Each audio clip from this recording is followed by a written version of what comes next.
me the best way, then keep watching. So clearly, young women and older men offer each other a perfect value exchange, and if you can add genuine interest and love on top of that, then you basically have a 10 out of 10 relationship. And some older women do actually get this. Because a lot of older women become jaded and they may be abrasive and difficult to deal with. But ultimately, younger women are just naturally more beautiful. If you ask a man if he's going to pick a woman the same age or like 2 years younger than him and a woman who's 10 years younger than him with all of the other same character traits, of course he's going to pick the younger woman.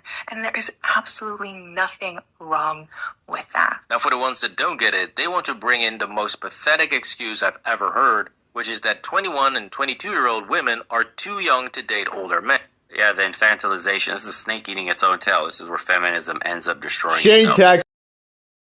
Finally, gets to be 40 years old or something and makes his way up the social ladder a bit and uses that to try to lure in little girls. It absolutely blows my mind that grown-as women are still trying to infantilize themselves so much just so they can avoid any type of responsibility for their own actions. But I am younger. It has taken me longer to learn stuff. Don't infantilize yourself.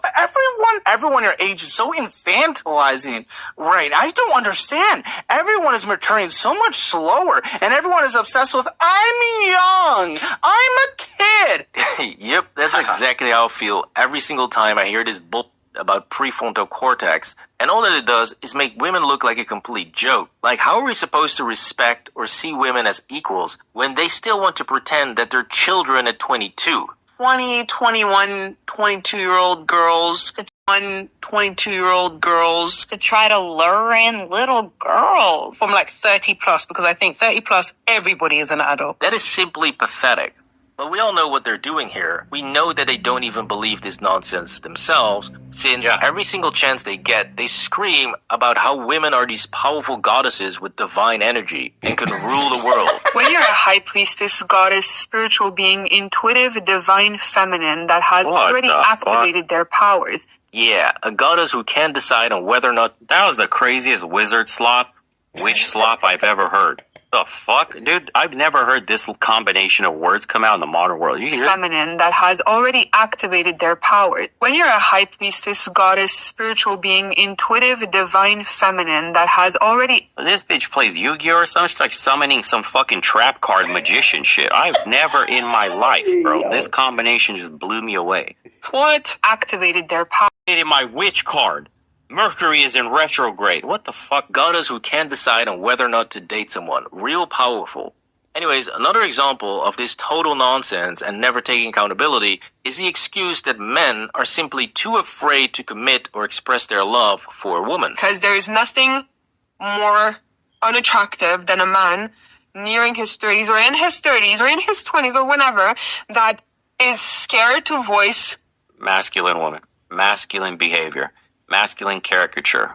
Look at the way she speaks, the way she moves, her energy. This is from that one conversation from the private community that I showed you guys. This would be considered a trans woman today. This is a masculine trying to be a broken woman, a broken masculine woman with no or very little feminine qualities. They've all been beaten and propagandized out of her. This is what it looks like. This person is eternally depressed, anxious, probably on pharmacological throughout the day, struggles to keep a man, gets used, pumped and dumped just for what's in between her legs, fails to connect to the masculine man because there's no feminine polarity there, and blames everybody but herself. She could have been in a protected household. She could have been a mother to multiple kids. She could have had a loving man take care of her, but she didn't. She got brought up in a feminized world that taught her masculine qualities were really what makes a woman a woman. She doesn't even have any feminine qualities of herself, will never build them because society doesn't reward that, and fails to break out of this trap, this mental cage, because she doesn't even have maybe the IQ or the people around her or society or something that can help her be introspective and escape said trap. Welcome to the modern world, dude. This goes so much deeper than we think. His feelings that does not want to does not want to show people that he cares. Yeah, it's The fact that as some women get older, just like this one here, they start to get a lot more jaded and they Never get be scared to rejected a crash lot more. out. I mean, look at this slop, bro. Never be scared to crash out in front of a man. Once you've experienced your own energy, you understand why they always come back. What kind of slop shit is this? Empowering 1 month toxicity, post-op. yo. She's so experienced in her own energy that she needed a fucking nose job and whatever the hell that is down there. I don't know what that is. That's how confident you are in yourself. You needed to get surgery to love yourself. These are the most shallow people you could ever find. More. And why are you so insecure in your own feelings and emotions that you can't tell the woman that you're with that you absolutely love her and that you want to keep her and Is that Canadian? That sounds like a Toronto accent, is it? that you want her to every single day and that she's beautiful and she's gorgeous? Oh man, this is what hitting the wall at lightning speed looks like. Just complete chaos in that brain, not knowing what to do. This is the type of woman that blames everything and anyone in the unique accountability or plays any blame on the one factor that is clearly at fault. And I want to make a very important note that I don't hate all men. I hate wounded men. I hate immature men. I hate narcissistic men. I hate predatory men. The fact that 95% of society and of men are like that is the problem. Everywhere that I walk into, I walk in as if I own the place. I ask questions. I don't care about how annoying I can be or... Just imagine. Damn, that's so crazy. Imagine gaslighting yourself and literally projecting all your worst qualities onto the world while acting like you're offering solutions or diagnosing the problem. The problem being other men and not yourself. Fuck me, dude. How did we get here? That shit is crazy. Women are the power. If you're the power, but all you get around is broken men, then doesn't that mean this women with the power broke the men, and therefore women are responsible and accountable for all the broken men? Fuck, dude, it's like their brain doesn't work. It's just shit is crazy. Western women. Crazy witches that you just seen in the videos that I was just consuming.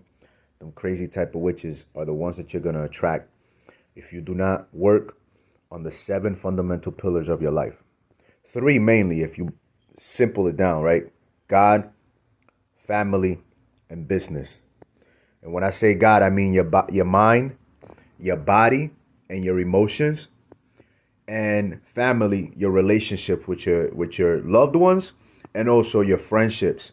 And your business being the things that you focus on that bring you purpose, satisfaction, and meaning in your life. If you do not focus on the God aspect in your life, your relationship with yourself, your relationship with your creator, your spiritual, you know what I'm saying, understanding and appreciation in life, your physique and your intellect and your relationship with those around you, you're going to accept low vibrational witches in your life. People got to learn to be alone, man. As a man, you have to learn to be alone, because if not, you're going to accept low vibrational people in your space for longer than is necessary. And you're also not going to know how to appreciate when you do have somebody good around you to begin with. You're going to take those people for granted as well, because you don't really know how to appreciate your own stillness, your own silence, and your own peace. Therefore, you're not going to know how to appreciate and also influence the peace and well-being of the loved ones that you may attract into your space. So, yo, shit's real out here, man. Get on your fitness, get on your nutritional, boost your testosterone so you're less likely to accept that complaining and that undesirable beingness from anybody that comes into your space, so you can recognize those red flags. And not just that, man, not just learning how to be alone, but you gotta get rid of as many unhealthy habits as possible, especially as it relates to addictive personality disorder, to substances and to thoughts and to emotions and to things in general. Because if you really want a healthy, long-lasting relationship with somebody else, if you want something that is going to be beautiful and fruitful, then you have to be, as free of as much toxicity as possible, man. And coming up in these social constructs and these societies, it is more likely than not that you're addicted to something, whether it is a drug, a substance, an external substance, or some emotional or something in general. But you got to get rid of that. Just thought about this, yo. I think short men are some of the happiest men. I think they make the wisest selection. Not all of them, but I most. So I say most.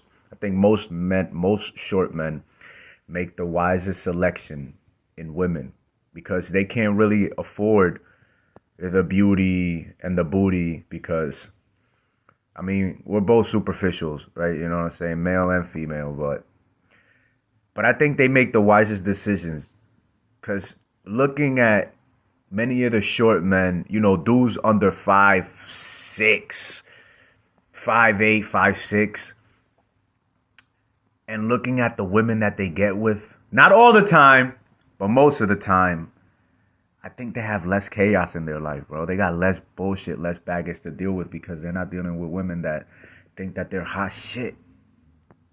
But a lot of dudes above 5'8", 5'10", 6 foot, you know what I'm saying? The fact that they have access to all these, you know, a lot of the time, women that they're probably like a 5 but think they're a 10, or a 7 that thinks they're a 10, or even a 4 that thinks they're a 10. Like, yo, they deal with women that are insufferable. And I've seen some short men dealing with some women that are insufferable, but yo, that's the worst shit because as a dude, you really don't have to deal with an insufferable human being by your side all the time. You can get rid of them if you don't want to. It's a little bit harder for women. They can do it too, but yo, listen, do not get with somebody that you have to tolerate. This goes for ladies and gents. Don't get for somebody that you have to tolerate. Get with somebody that you actually enjoy and celebrate. That was a thought that I had on short dudes. I think short, like, you just look at like South America, Central Americans. You know, they get with their little tortitas and shit. The you know, the ladies ain't the finest, but man, at least they bring peace to their home. But then you look at here, North America and other places where, you know, there's taller men and the women, not to talk about, like I said, all the MK Ultra, all the programming through the television, filling these people, just men and women alike, mind with this self-centered ideology. There's no peace. There's no peace, especially if there's a bunch of bodies in that body. Oh man, the mental is insane. Your peace of mind is the most important thing in this life for yourself as an individual. If you can be at ease at any place, in any time, during any circumstance, if you can remain coherent and not let your peace of mind, your calmness be rattled by what's going on around you, you've pretty much won. You know what I'm saying? You could place yourself in situations that are not peaceful and are not comfortable on purpose, rather than those things being placed upon you by default because of what, you know, we can't control life. We can't foretell the future. So, and the best way to ensure that peace of mind is to invest your life wisely into your life. You know what I'm saying? Put yourself in uncomfortable situations while you are comfortable so that you are not uncomfortable when the uncomfortable happens. You know, every time that I think about the level of comfort that I can enjoy, I look back at 17, 18 and deciding to go into the military, despite people telling me like, oh, you're going to get shot, you're going to get blown up, this and that. And in the back of my mind, I'm like, bro, I'd rather risk dying than, you know, risk me becoming an embarrassment, like what I see in these streets, like what I see in homes. You know what I'm saying? Like what I see individuals like in relationships, but they're half-assed men, half-assed males. They're not even men. They don't even have the qualities of a man. Yet they have girlfriends or wives, whatever you want to call it, and a bunch of kids, and they're just straight embarrassment. And you know that those children do not have the best outcome, set out for them. They're not put in the best situation because the individual that had them was a piece of shit to begin with. often that I'm asked by individuals that are not happy themselves, they're fucking miserable. Yo, when you gonna get into a relationship and have some kids and settle down, this and that. I'm like, bro, I'm not financially where I want to be, where I might need to be to have what I want to have. And they're like, yeah, but those things happen. And I'm like, nigga, fuck that shit. I don't want to be like you. Miserable with somebody that you don't fucking like in a situation that you don't enjoy. Every day stressed, depressed, anxious. Smoking, drinking. Not trying to be home with the... Because why would I want to do that? And it's like, nah, fam, I'd rather focus on myself. I don't care if I'm 37, 40, 45 when I'm finally having my first child. I'm staying fit so that I can ensure that I'm in a great shape to enjoy those children, inshallah. I tell my nephews and my male friends, you are a dude. Bro, God gifted you with a freaking phallus, with a penis. You do not have to rush through life to get into relationships. You are not on a biological clock. You can procreate with a woman at any age beyond 30, 35 when you're a little bit more in tune and aware of yourself and understanding of yourself. You don't have to rush into relationships. You don't have to feel lonely because you're not in a relationship with somebody. Get into a relationship with yourself first. Enjoy your own company. Learn to enjoy your own company. Until you're able to enjoy your own company in peace and silence and stillness, you can go anywhere by yourself and not feel lonely or out of place. A relationship will not be the best place for you. You're going to make that other person miserable too. Enjoy life. You know what I'm saying? Make the absolute best of it. Sleeping around ain't it. I'm going to tell you that right now. I know some dudes don't listen. They're like, that shit feels so good when you just like, I'm like, all right, bro, do what you got to do. Sleeping around ain't it. Do it until you figure it out. Don't do it at all if you don't want to. But become like what you wish to attract. If you want something good, be something good. Don't pretend that you're good, or don't think that you're good because you think that you're good when in reality you're not doing anything good. Be good if good is what you want. And good is what you will attract because that's what you are. Men are not supposed to be chasing anything but their purpose. You're not supposed to be chasing any female. You're supposed to be chasing the glorification of your creator. That's glorification of your creator is the manifestation of the absolute best version of you. Mentally, physically, emotionally, financially, in every aspect. Finances too, yes, because money answereth all things. As that book right there states, you know what I'm saying? One of those verses in these many pages, money answereth all things. All things in the material, spiritual, that's going to take some internal work. But I lost my train of thought. But yeah, get your shit on track. And then you can attract something that is like a jewel worth putting on your crown of gold.